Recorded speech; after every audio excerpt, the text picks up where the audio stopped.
Hello everyone around the world. Good morning and good evening. Welcome to IRSG's fourth webinar series, Health Crisis Impact on the Glove Sector and Strategies for the New Normal. I am Lekshmi Nair, Head of Economics and Statistics, the moderator for the webinar today.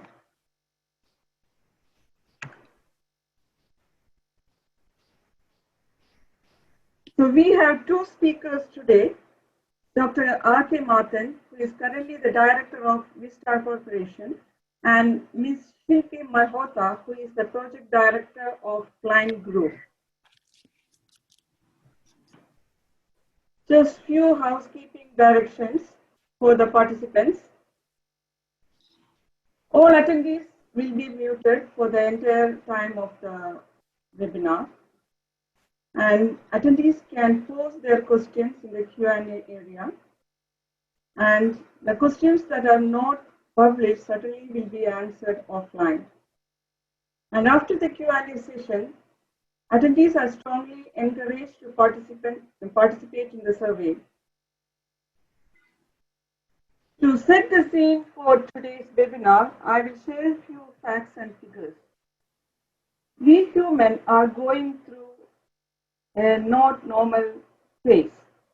The human cost of pandemic, it is having a profound impact on economics around the world.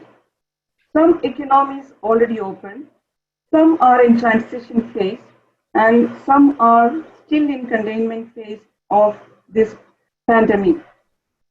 This global crisis is like no others. The great lockdown has asked producers not to produce, and consumers are not meeting the requirement. But there is one exception.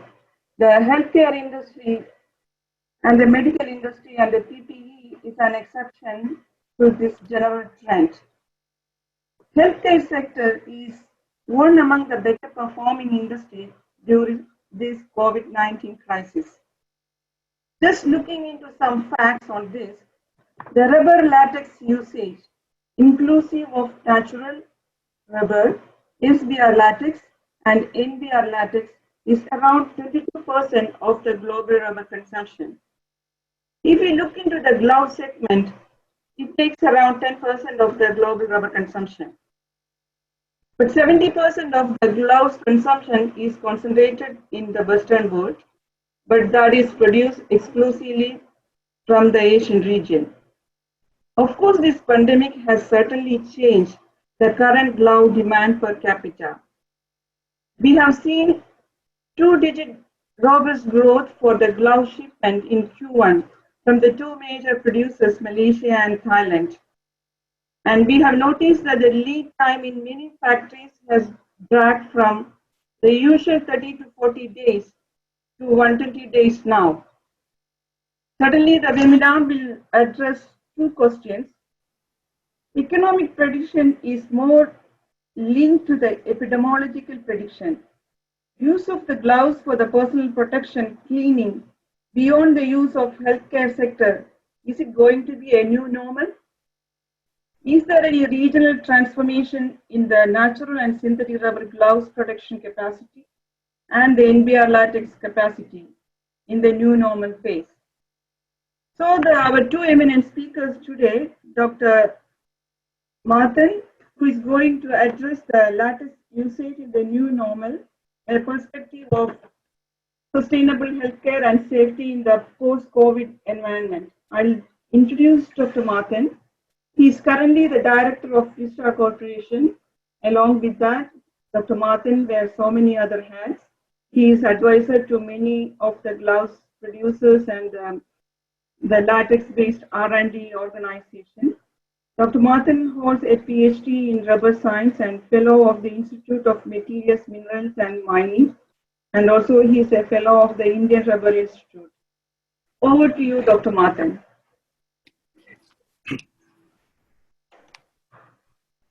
Thank you, everybody.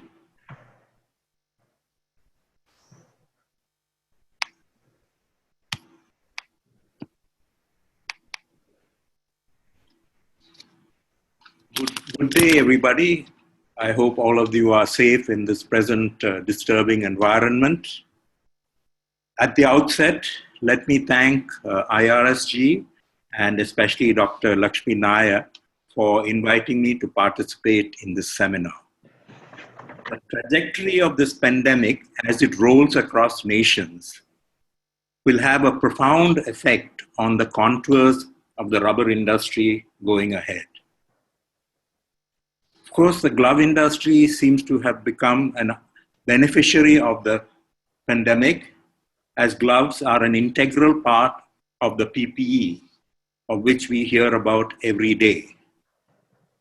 Apart from the obvious surge at the present time, we have to look beyond this.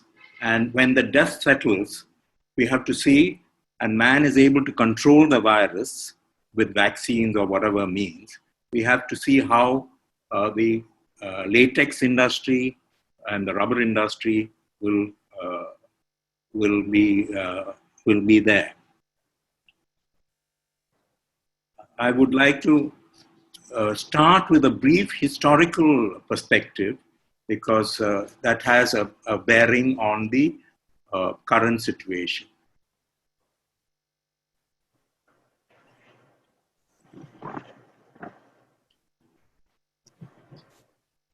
Going back to 1988, the Surgeon General of the USA mailed a letter to all Americans saying that the AIDS was an epidemic which is invading us in ways and testing our scientific knowledge, probing our private values and sapping our strength. AIDS no longer attracts our attention, but it commands it. About 1 million Americans out of 250 are now infected with HIV, AIDS, and in 10 years, many more will develop the fatal disease. So we must face our fears squarely and shed our false beliefs about HIV and AIDS. Among the principal recommendations at that time included the widespread adaptation of the use of latex condoms, and also that health workers could reduce their risk by use of gloves. This was the beginning of a rapid development of the glove industry across the world in the 1988 to 1992 period, which we termed as the first great glove rush. So 32 years on now, there is a similar dilemma with the coronavirus. However, other viruses such as SARS, MERS, Nipah, H5N1, and Ebola have contributed to the expanding global awareness of the use of gloves for protection.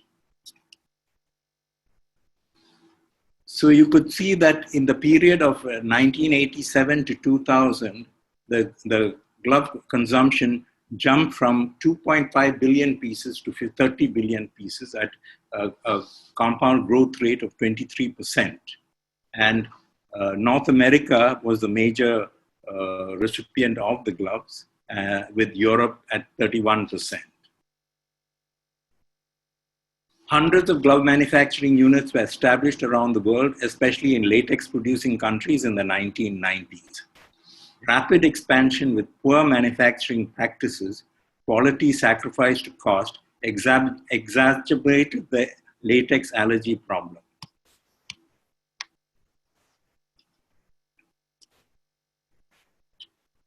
So the consequences were inevitable. 80% of these units proved unviable with closures, bankruptcies, and some restructuring. The other unintended consequences was protein allergy. US litigation and class action suits due to the protein allergy caused a major upset. The litigators attacked companies with deep pockets, and this led to the exit of several multinational glove companies from exiting their glove manufacturing operations. So then the 21st century outcome was consolidation, survival and growth of the homegrown latex products industry, closure or transfer of manufacturing operations to Asia Pacific, concentration of the glove supply chain in Asia. The growing latex allergy awareness was first from cases not from gloves, but in 1988 from enema cuffs, which caused 15 deaths. And in March 1999, the FDA reported 2,330 allergic reactions into medical latex gloves with 5 deaths. To mitigate the growing concern and problem, the Malaysians launched what is the Standard Malaysian Glove Scheme in 1998, which was akin to the Standard Malaysian Rubber Scheme, which had been introduced in the 1960s. So that, with the improved manufacturing techniques adopted by manufacturers, they were able to bring the protein content down to below 50 micrograms per decimeter squared. And powder-free gloves became the acceptable alternative, as it was found that it was a lot of the loose powder that was generating a lot of the cases of allergic reactions. So in talking today, I'll cover these 5 areas: natural rubber latex, natural rubber gloves, the rise of nitrile gloves, advances and innovations, and the way forward. If you look at the distribution of consumption of natural and synthetic rubber, you will see that 75% of natural rubber consumption is in the Asian region, and 55%, maybe more now, of synthetic rubber is also concentrated in Asia. If you look at the production distribution here of latex, again, you see that 96% of production of latex, of natural latex, is concentrated in Asia. And in terms of latex consumption, you'll see that about 90% is focused in Asia. So going forward, are we going to see a movement from production to a greater spread across the globe, across Africa and across South America, where already a lot of groundwork has been done in plantations in these areas? And similarly, our country is going to now reassess their heavy dependence on the supply chain from Asia. So these are some of the questions that we will have to look into. If you look at latex production in the context of total natural rubber, you will see that it constitutes about 12% of the 13.7 million metric tons of natural rubber at 1.7 million tons last year. And approximately 60% of this consumption has gone into gloves. If you look at it in terms of the distribution across countries, you'll see that Malaysia is at 27%, China is at 28%, and Thailand at 15%, and Indonesia at 7%. These constitute the major users of the latex. And you see that the consumption, here the consumption largely represents where the latex is converted to end products and subsequently sent to end consumers globally. So here you see that China is 27%, Malaysia 27%, and Thailand is at 14%, and the rest is distributed among the other countries. If you look at the growth of consumption in the last 5 years, you'll see that the growth rate over the 5 years was at 4.5%.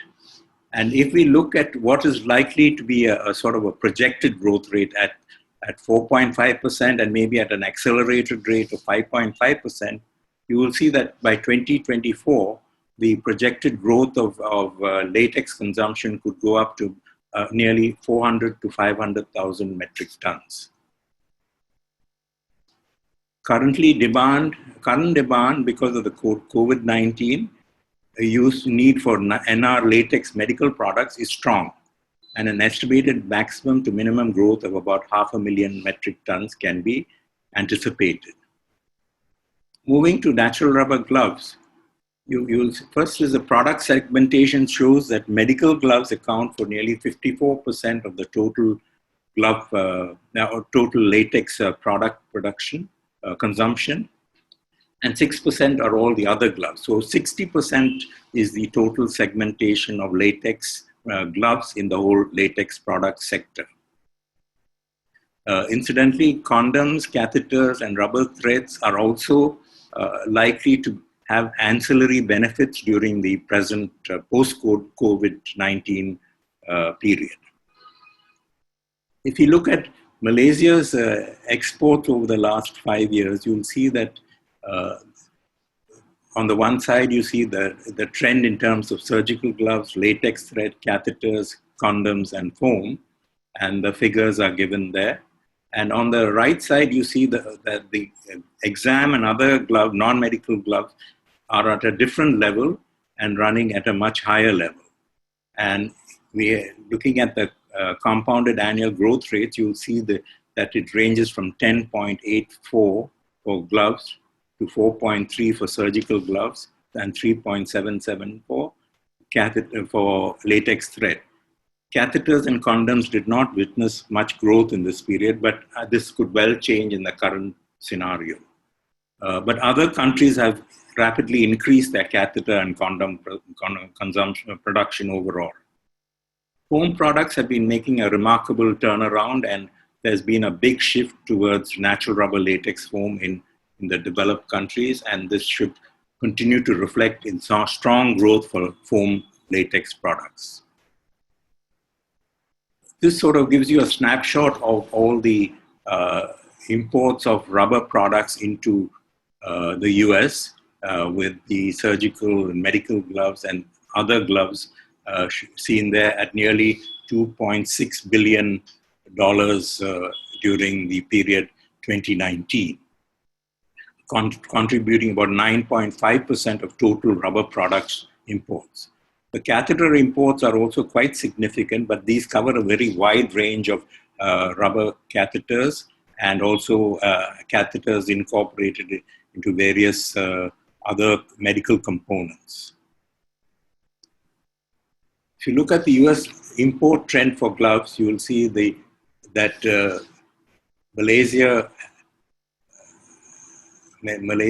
and Thailand, followed by China and Indonesia, and they had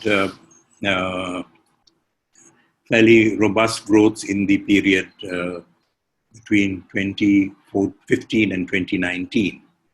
And similarly for medical gloves, you have Malaysia, Thailand, and China, and Indonesia, and Vietnam. Vietnam has been expanding its non-surgical glove production quite significantly in the past few years and will continue to do so in the coming years. If you look at the Malaysian surgical glove exports, you will see that the distribution is approximately 25% in the Euro countries, Euro 28 and others, 41% into North America, and 34% in the rest of the world. Similarly, for exam gloves, you see that the EU was about 29%, North America 39%, the rest of the world 32%. This gives you an idea of the variety of the natural rubber gloves that are there. And you can see that one of the big changes that came about was the powder-free exam gloves in the 1990s, so that almost all exam gloves had moved to the non-powdered gloves and also to the polymer-coated gloves. But in addition to the medical sector, there is a large usage of natural rubber gloves in the household, food, and industrial sectors as well. This just gives you a look at all the other other gloves that are in the market. You have them in polychloroprene, polyisoprene gloves. You have the vinyl PVC gloves. You have the polyethylene and the thermoplastic elastomer gloves, which are small 4 to 5% segment of the market. But let's not underestimate the resilience of natural rubber latex in the glove sector. And you're going to see that, you'll see that as the powder-free gloves went up, there was a significant drop in the number of cases that came up for allergy cases that came up over the period. So today, natural glove provides an impermeable barrier against viruses. It has excellent attributes of tensile properties. It has a softer feel and very high tactility. It is good for needle puncture resistance and self-sealability. as superior low protein lattices are the way forward, one of the ways forward. The latex protein allergy is better understood as similar to other forms of IgE-mediated allergy. NR gloves are environmentally friendly, recyclable. They have much higher levels of biodegradability. They also are made from the most sustainable natural rubber product.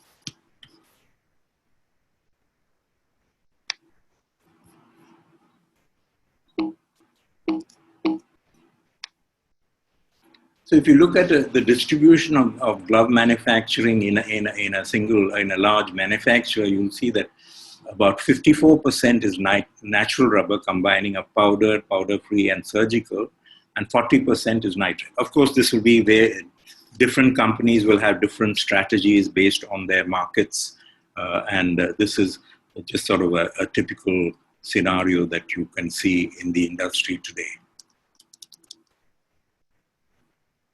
We've had the dramatic rise of nitrile gloves over the last decade.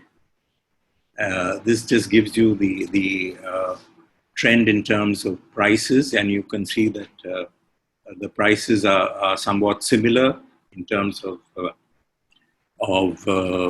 nitrile latex and natural rubber latex. But I'm sure that this will be dealt with more in a better fashion by our next speaker. We'll be talking on the nitrile latex gloves. So you can see that nitrile also has developed a very wide range of gloves and to meet all kinds of applications. The greatly improved quality of nitrile latex and the innovative capability of the Malaysian glove rubber sector has promoted nitrile glove usage substantially globally. This, of course, is been the trend that has been taking place with the progressive increase of nitrile gloves, particularly for examination gloves. And today, I think nitrile gloves in the sector has overtaken the natural glove. But the better performance of surgical gloves, natural rubber and surgical gloves gives a preference among consumers for natural rubber-based surgical and other high-performance gloves used in the industry.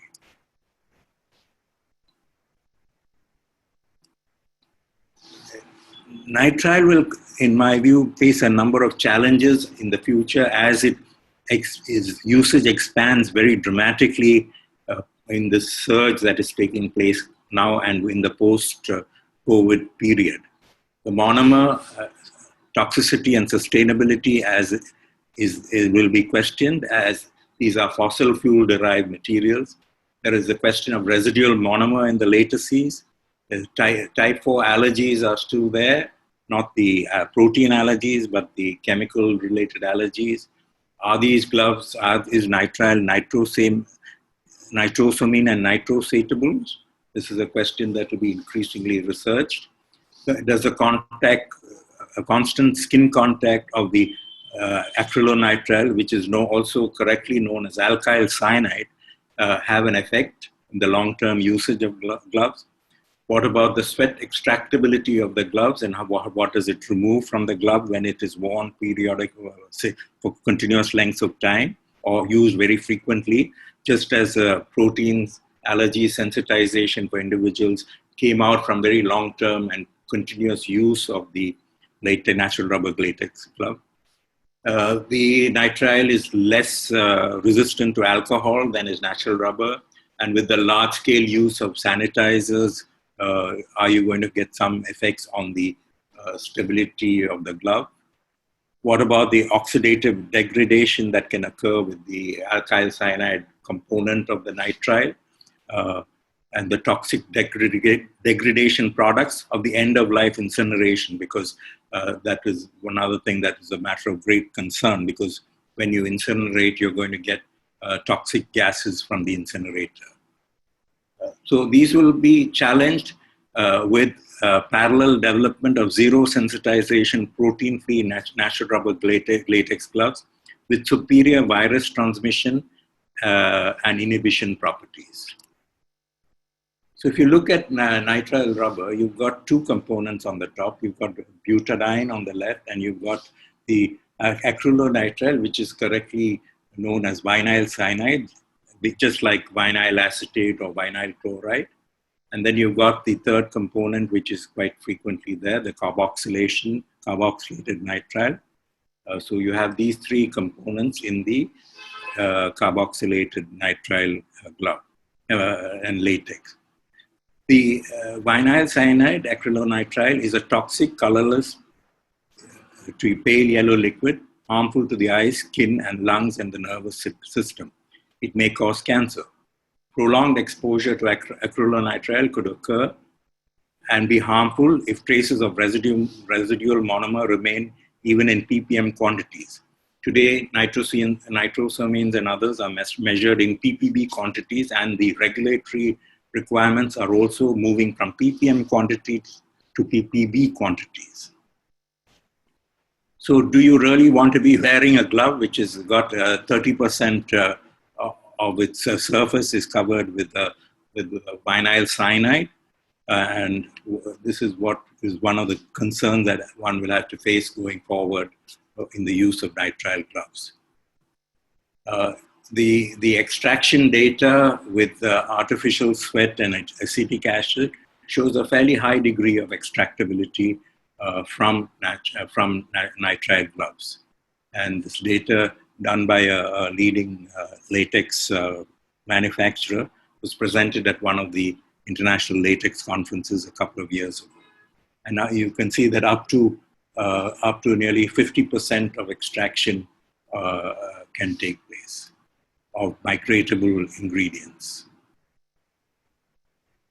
What about the creation of nitrosamines and nitrosatables? The nitrosating reactions are shown at the top, and is a possible formation of nitrosamines from the vinyl cyanide component possible in the presence of nitrosating agents?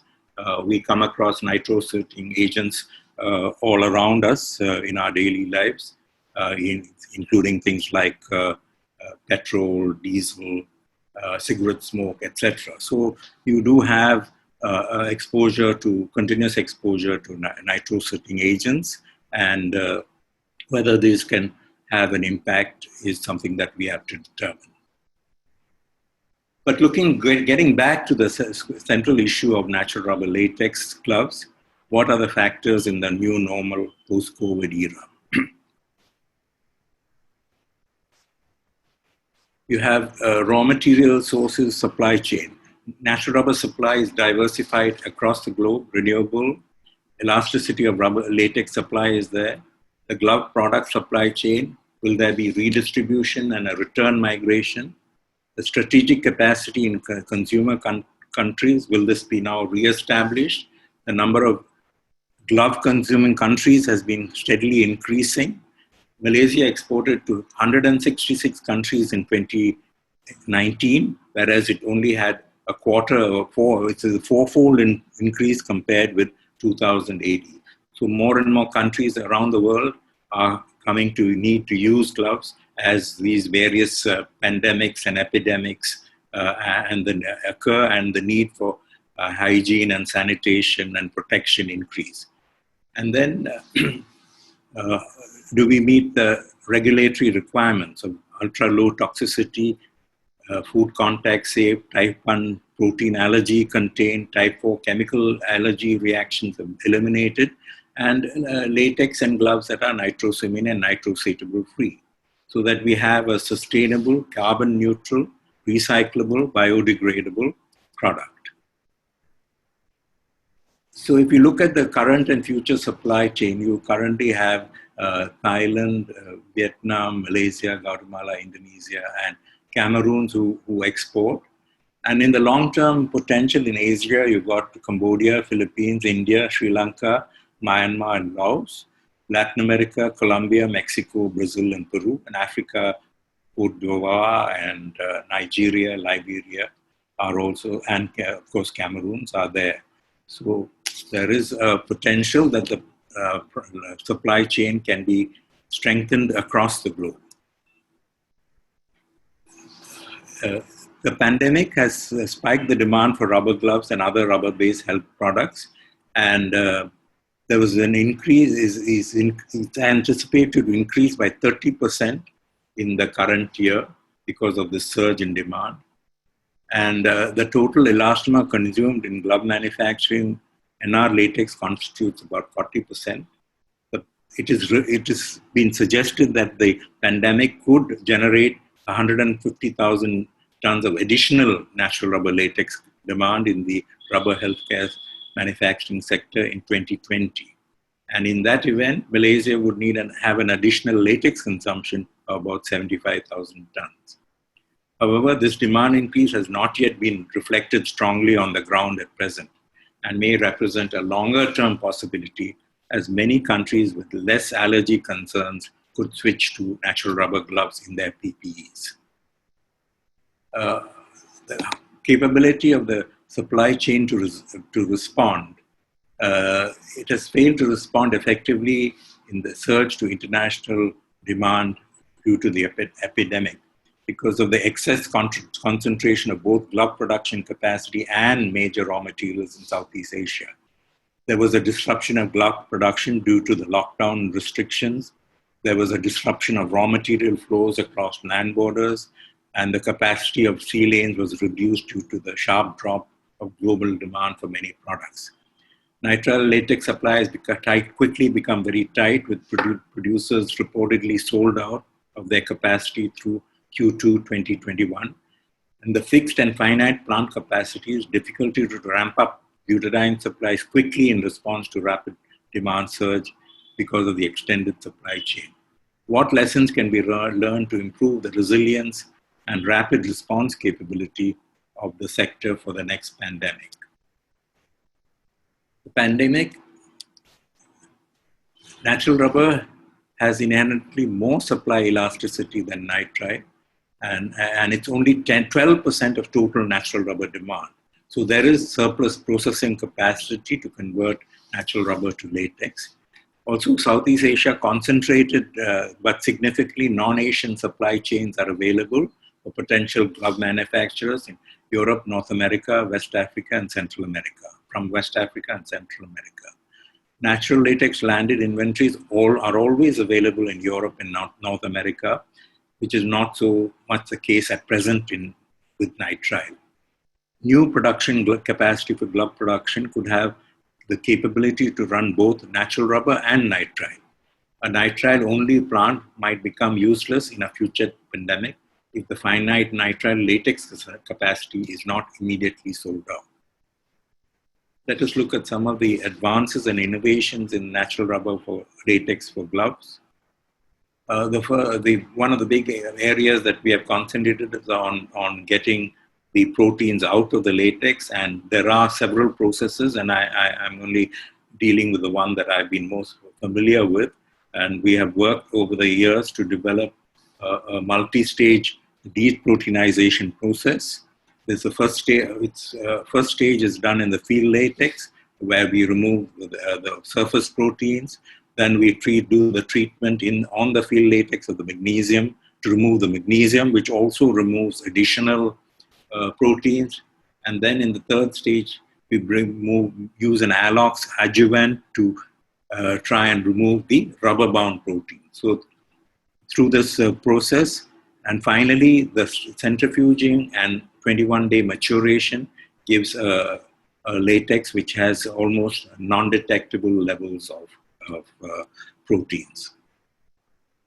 So you can see this, and it's an interesting comparison that aluminum salts such as aluminum hydroxide have been used as adjuvants safely in vaccines, as they help to penetrate the viruses and deactivate them. So in a sense, we are following a similar process wherein in stage one, the aluminium composite is used to attack the surface proteins and extract it and sediment it. And then in the second stage, we use the magnesium desludging process to further extract the aluminium complex surface proteins. And then in the third stage, we use the Alox adjuvant, which has the capacity to enter the latex particle and actually then splice and remove the rubber-bound proteins. And then in the fourth stage, when we have centrifuge, we allow the hydrolysis of the phospholipids and other materials to form the higher fatty acids, which give the protective layer and improve the stability of the latex. These latexes have a very, very strong, very stable life, unlike some of the other latexes. And even after a year, they are having stabilities of over 1,500 seconds. The important thing in this process is that the whole process is done online, and the field latex and the magnesium treatment and the second stage and the centrifuging. So it's a cost efficient and a productive process. And currently there are 3 manufacturing licensees which are producing, and another 2 or 3 are expected to go online. So these are the parameters of the properties of the latex. And you can see that the extractable protein levels are at 50% max for the extractable, and for the antigenic 0.8 grams, 8 micrograms per gram max. But in actual fact, we find that the extractable proteins are below 42 micrograms per gram, and the antigenic proteins are below 0.2 micrograms per gram. And you've got a test certificate from one of the producers on the right-hand side. We have tested more than 1,000 samples for extractable and antigenic proteins, and this sort of gives you the typical values that we are seeing for the extractable protein on the left, where you have less than 42 ppm, and in the case of the antigenic proteins, which are the allergy-causing proteins, it's less than 0.2 ppm. So there has been considerable. These are with the first stage treated latexes, and we are having fresh results coming in for the 2-stage treatment processes now. There's been significant reduction in the allergies over the years, and there's been a 97% reduction in the skin allergies and 99% reduction in the occupational asthma allergies, as reported by German investigators. And this paper is available for those who want to refer to it. I was talking about the development of the deproteinized latexes for food contact applications, and also for applications in packaging where there's no possibility of leaching the latex, packaging that is used for making things like these chocolate snacks and things like that. And you will see that the extractable protein level is down to 11 micrograms per gram, and the antigenic protein at less than 0.2 micrograms per gram. But what is interesting also to see is that the antigenic proteins, as determined by the ASTM 7427, has all the 4 proteins HB1, B3, B5, and B6.02 at below detection limits. So we have achieved quite a significant breakthrough in coming to a safe, no-protein latex, which we will take forward in the post-COVID stage. And we are in the process of doing a large-scale trial with 250,000 gloves using this new process material.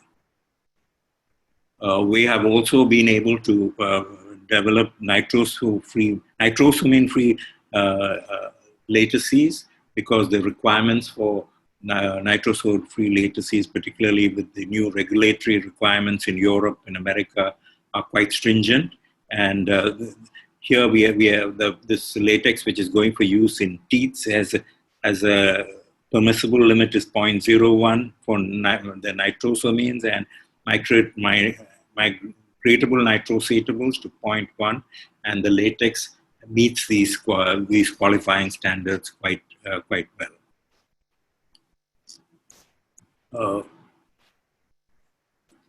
Last but not least, we have the biodegradation of gloves has been investigated by the Malaysian Rubber Research and Development Board.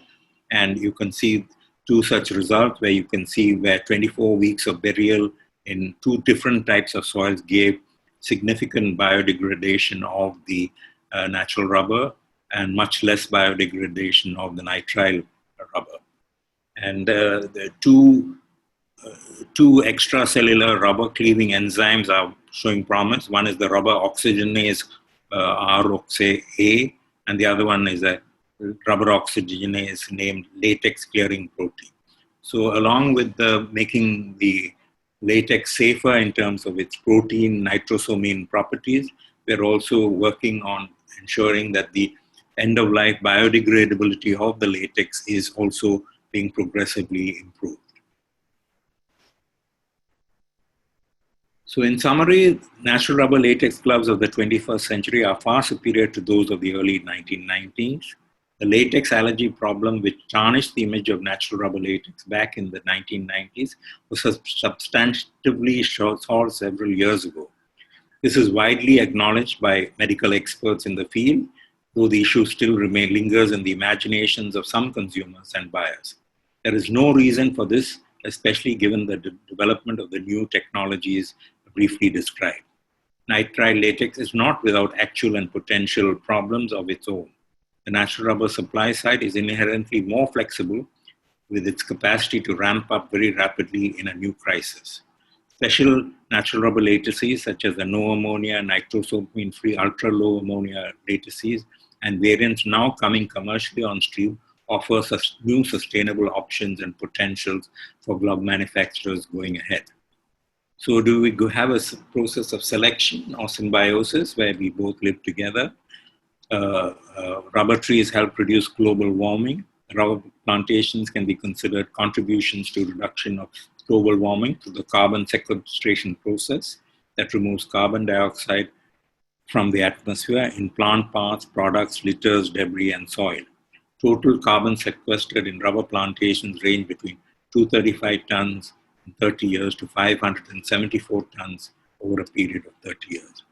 92% of natural rubber is produced by small farmers around the world and used in the most critical products in tires, non-tires, and the latex sector, especially in critical medical devices. And I'm sure that this will continue to be so in the years to come. So we have, in the way forward, we have a secure supply, we have a safe product, we have a product that the raw material causes sequestration of carbon dioxide, and it's sustainable and recyclable. It is being increasingly monitored and certified at all levels, such as the FSC, the Rainforest Alliance, as well as the ISO and other environmental control systems. So sustainable DNA across latex products is our DNA. And so we can say that we absorbed 25 million metric tons of carbon dioxide in the previous year. A pair of gloves sequestered about 25 grams of CO2 when delivered. 100 billion pairs had a net sequestration of 2.5 million tons. So we do have a very sustainable and a safe product going ahead. Thank you. And special thanks and acknowledgement to IRSG for their natural rubber and latex data. Thank you.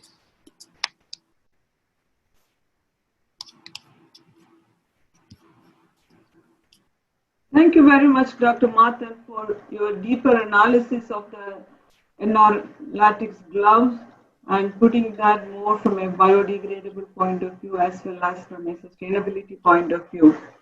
Thank you very much. Okay. Moving back to the next speaker, it is Ms. Shilpi Mehrotra, who is the project manager of the client group.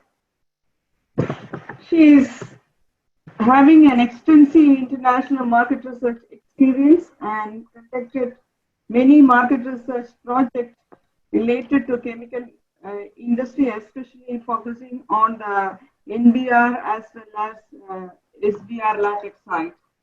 Over to Shilpi, please. Thank you, Lekshmi, for the nice introduction. Good afternoon, ladies and gentlemen, once again, and welcome to this part of the webinar I have a rather hefty standard to match after Dr. Matthan's presentation, but I will try to keep it interesting. So today I will be presenting on the synthetic latex market with focus on the glove industry globally, and also with focus on the impact of the COVID-19 crisis and what is the new normal. My presentation is split into three main parts. First is the introduction to our company, client. This is a rather short part. In the second part, I will focus on the global market of synthetic latex with focus on gloves as the key application. And in the third part, I would like to go into the impact of the health crisis, both immediate and the long term on this market. So let's start with a brief introduction to Klein and Company. As some of you may know, Klein is a global market intelligence and consulting company whose businesses can be roughly split into three parts: in-depth market research reports, custom market research, and management consulting. Our market research reports notably allow our subscribers to identify opportunities within given key market segments.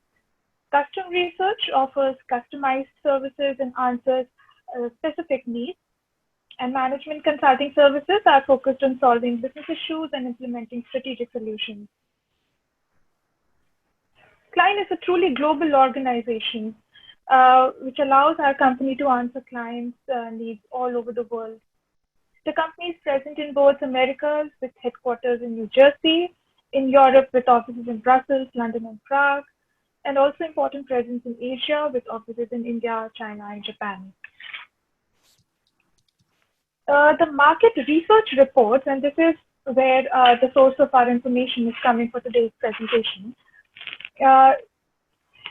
always has been regarded as very detailed, the ones provided by clients, and insightful.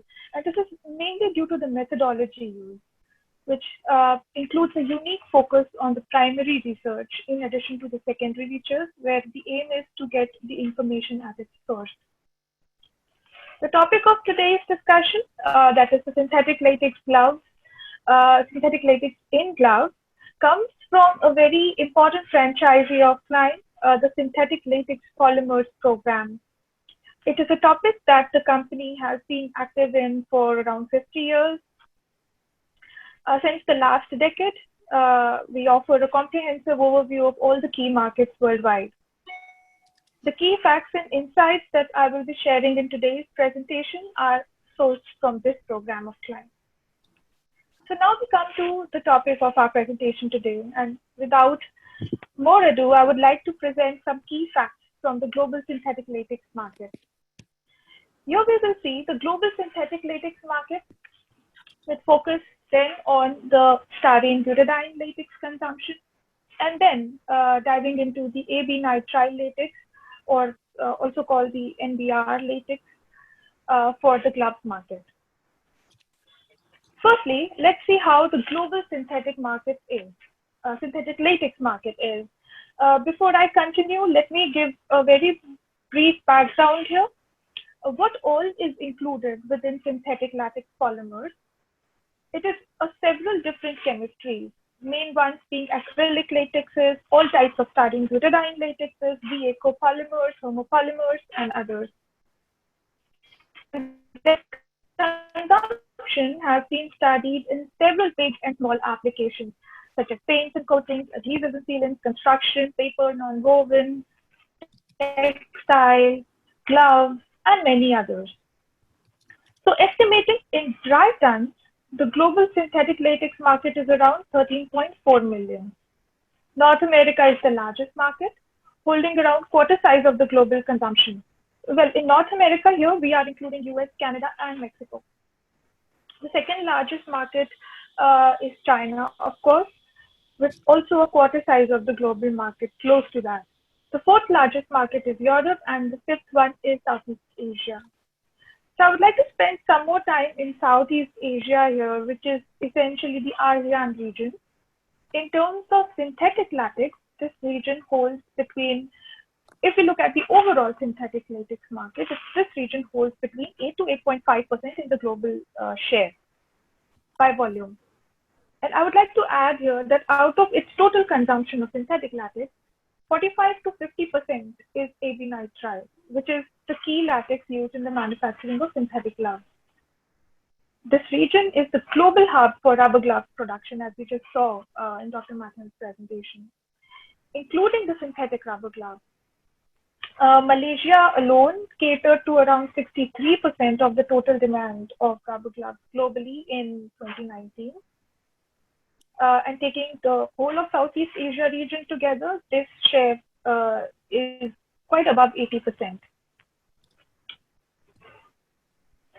In the global consumption of synthetic latex polymers, let us see the split by the main chemistry types. And this is what I was mentioning earlier. The major type is acrylic-based latexes because they are used in more high volume applications like paints and adhesives. The second biggest we have is styrene butadiene latex, followed by PVAC homopolymer, VFO polymers, etc. But to our interest today, let us look deeper into the SB latex consumption by chemistry. The biggest chunk is XSB, that is carboxylated styrene butadiene, and this is because of its high bulk use in applications like paper, carpet. But the second biggest is where we are most interested in today, which is the AB nitrile, also called the nitrile latex or NBR latex. Here are a couple of other important chemistries also, high solids SB and PV latex too. But let's now go into AB nitrile. Almost the entire use of AB nitrile synthetic latex in the world almost is in glove production. And we'll see more of this a bit later. But as of 2019, the global consumption of this latex is around 640,000 dry tons, and close to 80% of it is in the Southeast Asia region. China is also a significantly large consumer of this latex, with more than 15% share. But other regional markets, especially all the Western markets, as you can see here, are very small markets. This goes on to tell us that the Western markets are heavily dependent on the Southeast Asia region for their nitrile-based finished products, especially nitrile gloves. So let us see the application of nitrile latex.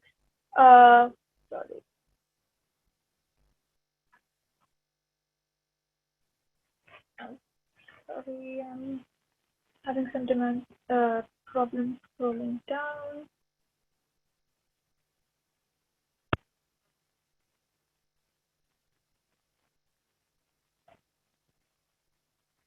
Okay, sorry about that. This is the slide I was trying to put on. Yeah, let's see the application of nitrile latex. Of the total consumption of nitrile latex in the world, that is around 640,000 dry tons that I was talking about earlier, 99% is just for gloves. And apart from gloves, there are also here a bunch of other applications, but all of them are small, including nonwovens. It is used in industrial rubber goods, especially those that go into automotive. It is also used in joinery of footwear components. It is used in textile finishing a little bit in adhesives, and a little bit in paper too. But we can easily see where the importance of the nitrile latex is coming from. And this is undoubtedly from gloves. The main reason for the production and supply of nitrile latex globally is gloves. So let us briefly see what are the main producers and suppliers of this nitrile latex globally, and how does the supplier scenario look like. But before I discuss the shares of the suppliers, I would just like to say that in our study, we've identified more than 22 key global suppliers, not global, but 22 key suppliers globally of AB nitrile. Some of them are global suppliers, and many are regional, and even some are country level suppliers. So there is some level of fragmentation in the market, especially in China. But we clearly have some global leaders. Globally, Synthomer is the biggest supplier of AB nitrile latex. It supplies close to a quarter of the global consumption of this latex. Kumho Petrochem is the second biggest supplier, followed by LG Chem, Nantex, Xingfeng Chemicals, Beyond Chemicals. These are the top six, and that top six together hold around 75% share in the global market. So far, I covered the scenario of the AB nitrile and gloves in the current situation, or rather the situation before the pandemic, as all the figures I shared are for the year 2019. But a lot has changed in the rather short period of time that is impacting a whole lot of things. As Lekshmi and Dr. Matthan were saying, so many things have changed: economies, many markets, many industries, down to even lifestyles of people, their choices, preferences, and everything. While there is nobody immune to the impacts of this COVID-19 global crisis, we see some major impacts in our market of interest here, that is the gloves market, and therefore the nitrile latex market. We will try to bring I will try to bring glimpses of those impacts in this section, along with a look at the major challenges, demand forecasts for the nitrile latex. We will look deeper into the impacts on the glove market by the crisis, and especially on the nitrile latex market. But before that, I feel it is important to note that gloves are essentially of many types based on the market, based on the material that they are made of. As Dr. Matthan was introducing us to the different types of gloves, and the estimates I'm sharing here might differ slightly from what we saw from Dr. Matthan's presentation, because these are global estimates and estimated on the global level. So in terms of the base material, natural latex still holds the largest share in the glove production on a global level. Of course, I'm not telling anything new to you when I say that natural latex is the biggest competition to synthetic nitrile latex. This is coming mainly from the price competitiveness, but also performance competition, as we saw in the last presentation. In addition to flexibility, elasticity, those kinds of benefits to the glove. But we also know that the demand for much of the rubber gloves has shifted to synthetic gloves in the last few years, and we cannot ignore that fact. And that is a little bit ongoing from some markets because of the allergy concerns, or at least the hype that is created around those allergy concerns. Another reason for the growing popularity of nitrile gloves is that they do not need powdering. In 2017, FDA issued a ban on the powdered latex gloves in medical fields because it can possibly leave a residue that can cause allergy in the patient. So nitrile gloves have been growing at a very high rate in the last few years, especially in the medical sector. And if we look into the nitrile gloves market, 85% of it is comprised by the demand is comprised by the medical sector, and the staff like doctors, nurses, and other healthcare staff, they all tend to like nitrile gloves in their uses, like surgeries, patient examinations, dental procedures, etc., because they fit well, just like natural latex gloves, but they do not have to worry about the allergies. Plus, they get a little better chemical resistance. Nevertheless, nitrile gloves are not the only alternatives available. As we saw earlier, also vinyl or PVC gloves are the next best alternative. They are cheap and free from latex proteins or allergy worries, but they cannot be used in many applications because they are not as form-fitting, meaning they are not as capable of taking exact shape of our hand when we wear them. So not enough control in precision needing medical practices. And they do not provide as much chemical resistance as nitrile gloves. Then there are a few other options like polyethylene gloves, polyisoprene gloves, polychloroprene gloves, which are also known as neoprene gloves. Polyethylene gloves consumption is small as they are used in very short-lived protection related applications. such as, again, in food preparation industry, but they're essentially plastic, so not good for many applications. Polyisoprene is a good option as it is, its chemical structure is close to that of natural latex minus the allergy-causing protein. But the drawback is that they're very expensive. Neoprene gloves are also good options, but suited more towards heavy-duty industrial applications, especially that need some high-level resistance from fire or heat. Having understood this global glove demand by type, we will now see what the COVID-19 crisis did to this global rubber glove demand. The crisis we started to feel since January this year continued throughout the first quarter and is still continuing. This is increasing the demand, of course, for gloves drastically. According to the original industry forecast, the demand of rubber gloves was already rising at a strong rate before the pandemic. The revised estimate of this year's glove demand is more than 375 million pieces. It was 325 million pieces originally forecasted, which is now estimated to be at 375 million pieces by the end of this year. So when there was estimated to be, in terms of growth rate, a 12% rise, it is now a 30% rise there. I mean, this is, of course, the total rubber glove market, irrespective of nitrile or natural or any other type of rubber gloves. But this demand, of course, will only grow from here. So we do not expect that after the crisis ends, that the demand for these gloves will go down and some kind of balance it out, the spike that is creating now. But we expect that the demand to only rise and rise from here, because that will be the new normal. So how is the industry dealing with this drastic surge in demand? I'm taking an example each at the level of the industry association, at the level of the leading glove producer, and one from the leading nitrile latex supplier selling to the glove producers.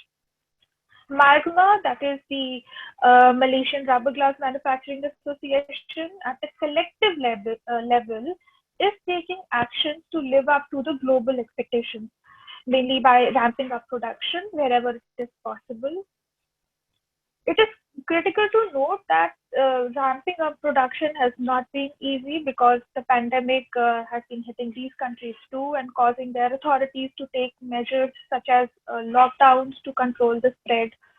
But as an association, they are kind of pulling themselves together back quickly and operating production capacities to maximum possible, or encouraging their members to do so, and closely monitoring the demand patterns, not just monthly, but even on a weekly basis, we see, to equip themselves better to rise to the challenge of high demand.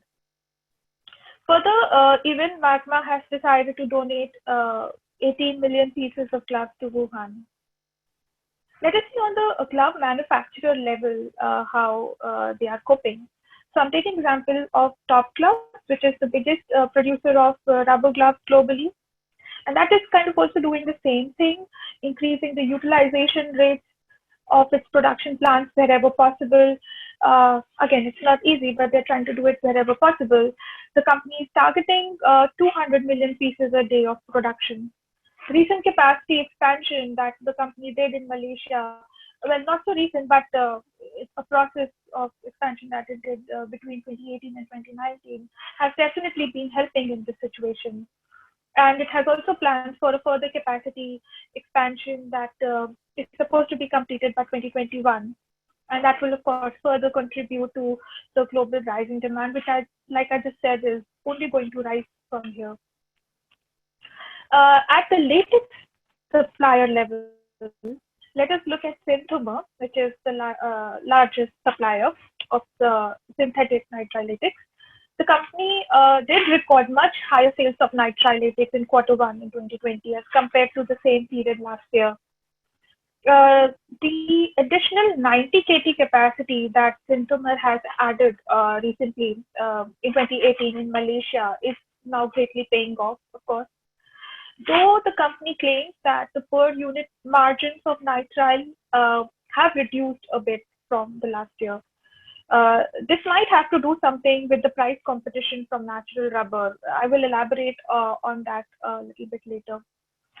But then Synthomer also donated 450,000 medical gloves to Italy with the help of its customers. We saw how the industry is trying to deal with this situation. That is the immediate crisis. But what can we expect in the future? What will be the new normal? As far as the rubber gloves are concerned, we will see some new normals, more particularly by expanding the application areas for these gloves. As we saw that 85% of the nitrile gloves find application in the medical sector. So the major impact will continue to come from the medical sector in the long term. Of course, the mainstream healthcare workers, including doctors and nurses, were using gloves earlier too, but they're using it even more now, changing them more frequently.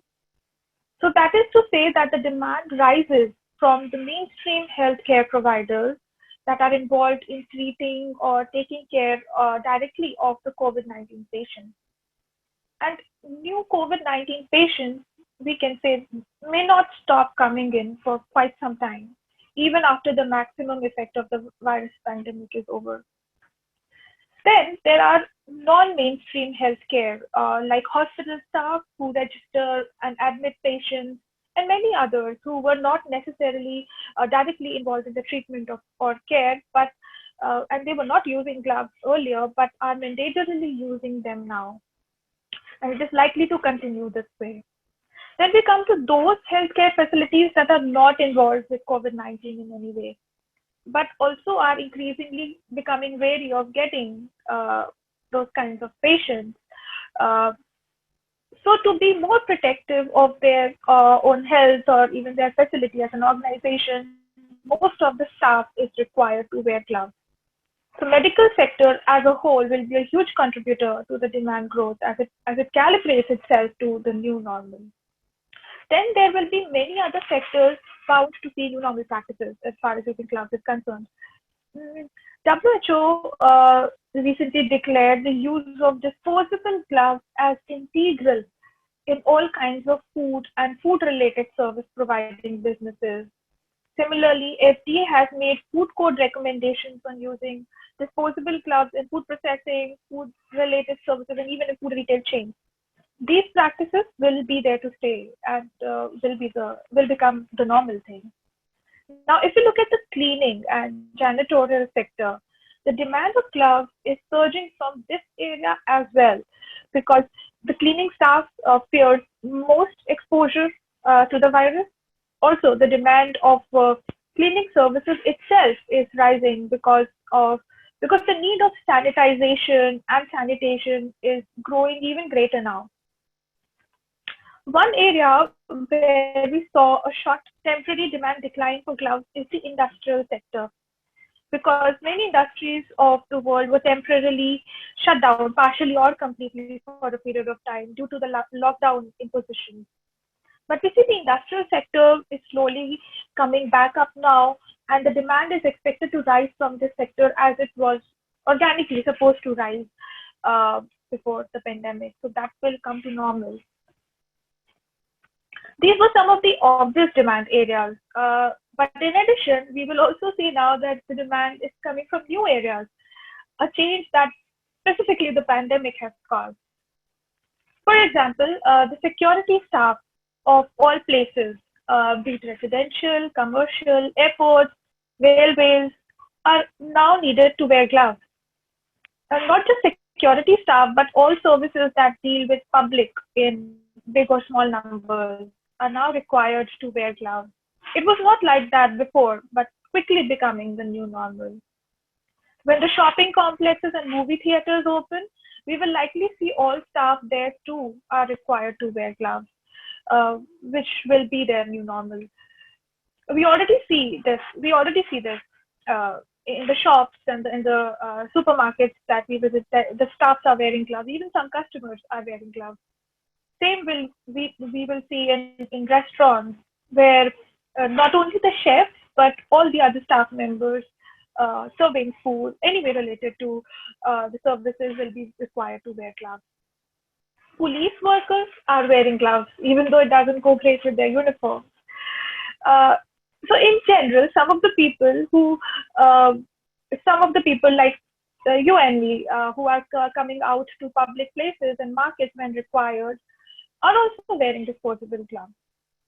All in all, we are set to see a rising demand for rubber gloves and nitrile gloves that we talk about in particular.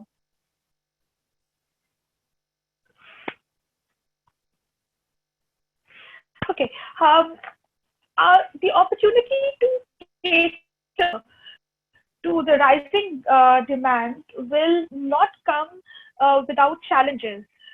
We saw that already. We saw this huge opportunity when we talk about the glove producing industry, but it will not be that easy for the glove producers to be able to meet to those opportunity and to make most use of it. So let us analyze some of the short-term and long-term challenges that this industry will have to face because of the pandemic. To start with, the most immediate challenge was the shutdowns and the capacity scale downs, obviously, that the industry had to face because of lockdown. When the producers decided to restart production, even partially, the challenge was to get their workers back to the production site because of the transport restrictions. In general, it was considered also that it is not safe to go out to work by many people, and so many may not want to return to work. The second rather immediate challenge was the movement of goods, raw materials as well as finished products because of the transport restrictions. So the movement of goods was also restricted because of the lockdowns. These restrictions are slowly being lifted within the countries and even some internationally to make the transport of essential goods possible. Essential goods like gloves now is happening. So I'm hoping that the worst is over for the lockdowns related challenges, and the impact of these challenges may not continue for over the next years to come. But there are some more longer term challenges also brought by this pandemic. One is the shortage of labor. As I was saying earlier, that some people may not want to return to their jobs, like those in factories. But also, the government in Malaysia has become more strict on labor requirements, especially on foreign workers' permits that is set to be imposed from 2021. This is making cost of employment of foreign workers high for the glove producers in Malaysia. Another challenge, and this is particular to nitrile gloves, is that of the increasing price competition from natural latex. We know that natural rubber latex already gives price competition to nitrile latex, but further, the dependency of natural rubber on the tire industry is higher than the dependency of nitrile synthetic latex on the tire industry. And due to the pandemic, the tire demand has fallen. This is causing a downward pressure on the price of natural rubber and hence on the natural rubber latex as well. So this further can increase the price competition on synthetic nitrile latex from the natural latex and might cause the decrease per unit margins. Another issue for the glove producers could be that the Malaysian government may want to collect more tax revenues from the rubber glove industry to kind of partially make up for the lost tax revenues overall due to the pandemic. One more longer term challenge could be the possibility of oversupply when the pandemic subsides. Now, I don't think it is highly likely, but it is still a possibility that during the pandemic, the hospitals overstock gloves and they do not need to place new orders for a long time after the pandemic. We've seen this situation once happening before during H1N1 flu pandemic. in the US with surgical masks.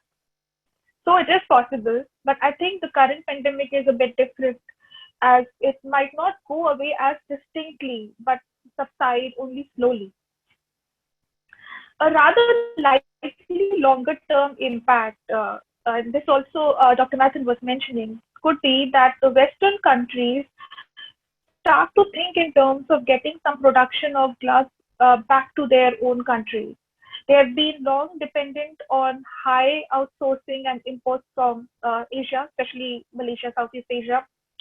So this could rise from the sentiment of reducing the dependency on imports and to be better prepared for a pandemic like this, which may actually force sealing the international borders for some time.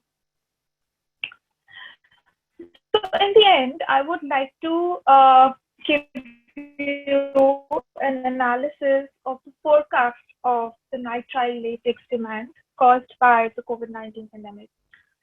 I would like to present here 4 cases, but one of them is the original case, meaning it was what was forecasted before the pandemic hit us. And it is the gray line, if you see in this chart, it is merged with another blue line, but it is the gray line, which is kind of in the bottommost in the chart. This is the original forecast. This is a rather linear forecast that was expected with a CAGR of 8% over the 5-year period from 2019 to 2024. But more importantly, we should focus on the new forecast in the light of the COVID-19 situation. So here we have 3 new forecasts. Firstly, we have a worst case, and it is represented by the immediate blue line graph that is very close to the gray line at the bottom. This case, I will tell you what worst case assumes for this analysis sake is that it assumes that the nitrile glove industry, that is the nitrile glove producers, are not able to do much more than they were already deciding to do originally before the pandemic, and so they are not able to do much more than that to answer the global demand rise. And therefore, the demand of nitrile latex gloves does not rise much more than it was originally expected. But one interesting thing here that I would like to point out here is that even though if we say that this case is the worst, it is still better than the original for the nitrile latex demand. And this is really interesting because this is really the minimum that can happen in case of as far as the demand of this latex goes in the light of this pandemic situation. Now I would like to bring your attention to the likely case. And what is most likely to happen is that the demand of nitrile latex grows at a CAGR of 11% through 2024. This case considers that nitrile gloves industry struggles from the immediate challenges. That is the gloves industry I'm talking about, synthetic gloves industry that struggles from the immediate challenges, but rises to the occasion to meet the global demand surge, maybe not fully, but to a satisfactory level. And so we will have a consequent rise in the nitrile latex market. And lastly, we have the best case. Well, no harm in being too optimistic. In this case, the demand CAGR for nitrile latex is estimated to be close to 13%. This case assumes that the nitrile gloves industry of the world, glove producers of the world, overcomes almost all challenges and grow to meet the global demand rise. So this is our predictions for the nitrile latex gloves market for up to the year of 2024 that is supposed to happen in the light of this COVID-19 situation. And this really brings me to the end of my presentation now. I hope you find this useful, and thank you so much for listening to me. I'd like to thank IRSG for giving me this opportunity. Thank you, Shilpi, for your presentation. And certainly this is leaving us with some optimism. We are hearing a lot about the major natural rubber segment or the rubber segment, which heavily depending on the end user and the worker market, which is expecting to be recovering only by 2024, 2025. But looking at the, the prospects or the potential you have now presented, which shows everybody leaving today with an optimism that even though it is using only 10% of the global rubber demand, that can have the potential of growing either 11% or in the good case situation, it can go up to the level of 12%. So we have already some questions posted in the chat area. Uh, Dr. Matthan has answered one question, and Dr. Matthan would like to attend the question. One is specific to deproteinization of latex, which is, I think, straight to you. Dr. Matthan?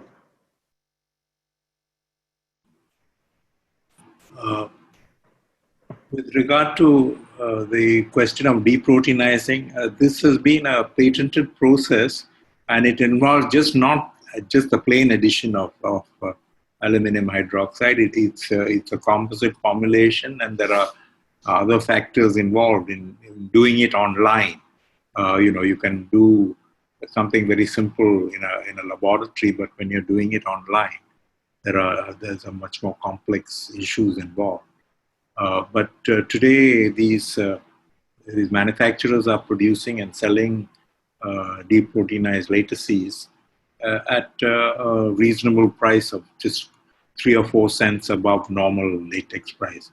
There are different types of deproteinized lattices, including enzyme as well as urea and certain other materials that are used. But this is the one that I've been working on. And the ISO, we are bringing in specifications for deproteinized natural rubber lattices of different types during the course of the next year or two. So you're going to see much more of these materials available. And they also come with nitrosamine-free options, as well as if you want low ammonia, ultra low ammonia, these are other options. But some people have started experimenting and using natural rubber gloves, getting back to the old scenarios. Latex allergies are not so prevalent in Asian and African countries, and certainly I expect growth to be robust in those areas while we tackle the issues, regulatory and other issues in Europe and America. There is one another question for you, Dr. Matthan, specific to region India. The question is, why Indian gloves industry couldn't flourish in spite of the rubber production in India? Yeah, I'm just... There's a question from Mr. Yeah. Okay. Yes, when the first glove rush happened, many Indian companies set up factories, but they came on stream very much later than units in Malaysia, Thailand, and elsewhere. And there was their price premises were all changed, and the units set up were totally uneconomic in terms of size. So they couldn't survive on a long-term basis. But those who persisted, some of them have expanded substantially. And taking a long-term view of growth, the market will continue to expand for natural rubber gloves. I don't think there will be any decline because even when you see that the changing ratios of natural and synthetic rubber, which both the speakers have projected, the overall volume of natural rubber latex gloves has been going up in terms of numbers, and so I think well-planned production units are viable in the current scenario, taking a long-term view. Thank you, Dr. Matthan. There is another question to Shilpi. It's focusing on the nitrile gloves. Yes. Would you attend that question, Shilpi? Yes, sure. Thank you, John, for this question. It's really something to think about. As you rightly said, we have to consider the raw material supply chain, the rather lengthy one, especially the dependence of butadiene. Uh, but here is what I can think of is maybe already happening or can happen. The way the companies can re-strategize is prioritizing the areas of usage. If we look at uh, the supply chain or even inventory, there could be I'm thinking there definitely had been a good amount of inventory of these monomer raw materials because if they were not there, those production ramp ups that we are talking about may not have happened. One thing that could be happening is that there are certain demand areas which are going down, like I said, tires.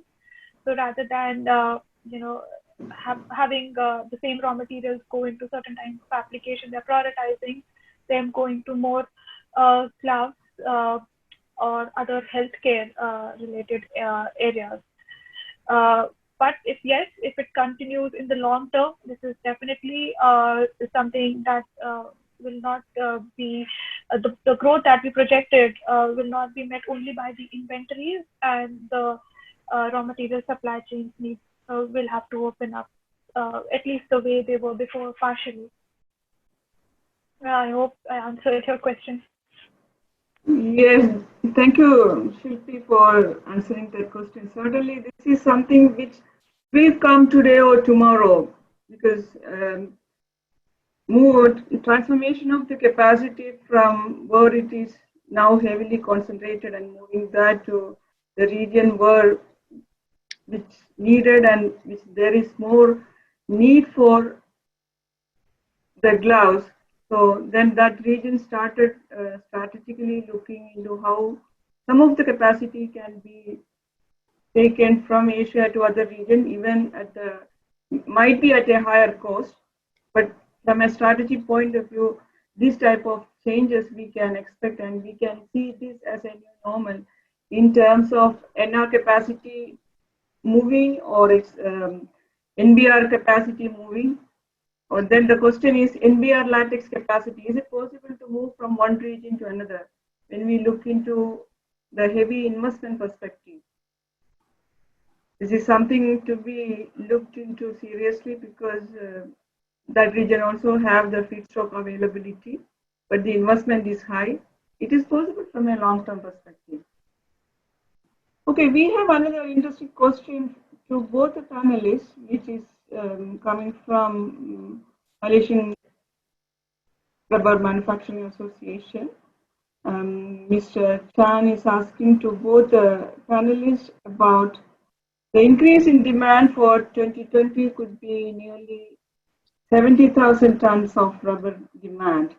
If we estimate that the split between natural and the synthetic rubber, how much will be NR versus NBR?